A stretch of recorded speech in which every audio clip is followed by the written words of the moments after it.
Hola! Toleleje, toleleje. Kunin at basahin. Kunin at basahin. Ako po si Kuya Sam Pagaduan, ang inyong kasama sa ating lumalim at mamunga Daily Gospel Reflection. Ngayon ay January 21, 2026.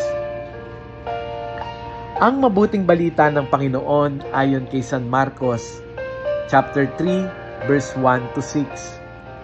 Noong panahong iyon, muling pumasok si Jesus sa sinagoga at naratnan niya roon ang isang lalaking patay ang isang kamay. Kaya't binantayan si Jesus ng ilang mga taong naroon upang tingnan kung pagagalingin niya ito sa araw ng pamamahinga para may maiparatang sila sa kanya. Tinawag ni Jesus ang lalaking patay ang kamay. Halika rito sa unahan. Tinanong niya pagkatapos ang mga tao, alin ba ang ayon sa kautusan? Ang gumawa ng mabuti o gumawa ng masama sa araw ng pamamahinga? Magligtas ng buhay o pumatay? Ngunit hindi sila sumagot. Habang tinitingnan ni Jesus ang mga taong nasa paligid niya, galit at lungkot ang nabadha sa kanyang muka dahil sa katigasan ng kanilang ulo. Bumaling siya sa lalaki at sinabi, "Iunat mo ang iyong kamay." Inunat naman ng lalaki ang kanyang kamay at ito'y gumaling. Umalis sa mga Pariseyo at nakipagsabwatan sa mga kampo ni Herodes upang ipapatay si Jesus. Ang mabuting balita ng Panginoon. Pinupuri ka namin, Panginoong Hesukristo. Almost midweek na, po? Happy Wednesday!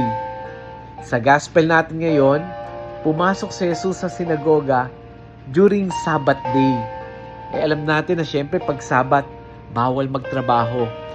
Nataon na merong isang lalaking patay ang isang kamay. Meaning yung pagkapatay ng kanyang kamay, not functioning. Maring ito ay tuyo na, hindi na gumagana, wala nang silbi sa mata ng iba. Nandun din sa senaryo yung mga Pariseyo. Nandun sila hindi para tumulong, kundi para magmanman, para mag-spy. Ano kaya ang gagawin ni Jesus? Manggagamot ba siya sa araw ng pamamahinga? Dito, malinaw para sa mga Pariseyo na sa kanila, mas mahalaga ang batas kesa sa tao.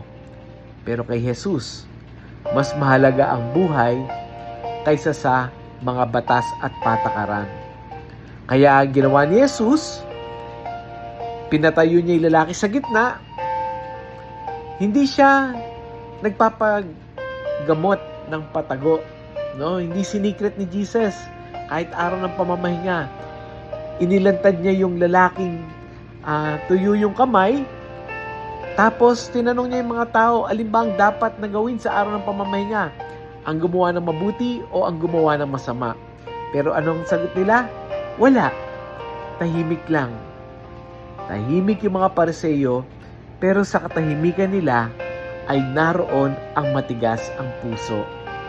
Kaya doon, sabi ni Jesus sa lalaki, iunat mo ang iyong kamay. At nang iunat niya ito, siya'y gumaling. Alam niyo po, minsan, ganyan din tayo. May patay na kamay sa loob natin.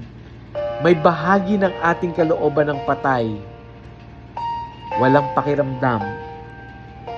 Kagaya ng patay yung kamay natin in a sense na wala tayong kakayahang magmahal sa mga hindi kamahal-mahal.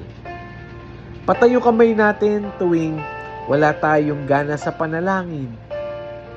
Wala tayong tapang na magsimula muli. Patay yung kamay natin kung hindi natin ito maiunat para magpaabot ng malasakit sa kapwa.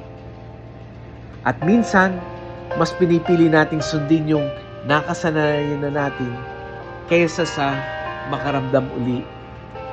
Pero si Jesus, hindi siya takot. Hindi siya natakot sa patay na bahagi ng buhay mo. Ang hinihiling lang niya, ang inuutos niya sa iyo ngayon, iunat mo ang iyong kamay. Stretch it out. Maaring nawawalan ka na ng pag-asa, maaring gusto mo nang sumuko, pero itong sabi ni Jesus, iunat mo, ipakita mo, iharap mo sa Kanya kahit mukhang wala na itong silbi. Kaya ngayong araw na ito, challenge tayo na magnilay tayo sa buhay natin. Anong bahagi ba ng buhay natin yung parang patay? Maring ito yung relasyon sa pananampalataya, o kaya patay na yung pag-asa natin. At inuutusan din tayo ni Jesus na kung ano man yung something na parang namatay na tayo ng pag-asa, nawala na tayo ng pag-asa, iunat natin to kay Jesus.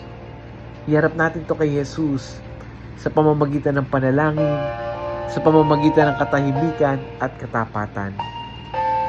I'm sure merong patay na bahagi ng katawan natin, ng kalooban natin, dalhin natin kay Jesus. Let us pray. Panginoong Jesus, Ikaw ang nagbibigay buhay sa patay at sa manhid naming kamay. Tingnan mo yung bahagi ng aming buhay na matagal nang hindi gumagalaw, very stagnant, walang progress. Bigyan mo ako ng lakas ng loob na iunat ang aming mga kamay sa iyo. Kahit ito ay puno ng takot at pag-aalinlangan. Buhayin mo kami muli sa pag-ibig, sa pag-asa at sa pananampalataya. Amen. Meron ka bang kakilala na parang manhid na sa buhay? Baka ito yung paalala na kailangan niya. I-share natin yung audio gospel na ito, no? Sa pamamagitan ng pag-share, inuunat natin yung ating mga kamay na malay mo sila din ay mabless, no? I-share natin ito sa ating mga GC, sa ating mga kapamilya, sa ating mga kamag-anak. Dahil iba kung mag-bless ang Panginoon, lalo na kung iniuunat natin ang ating kamay. Muli, ako po si Kuya Sam Pagaduan, lagi nag-aanyaya. Halina, tayo ay lumalim at mamunga.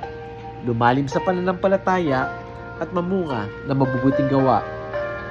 God bless us all.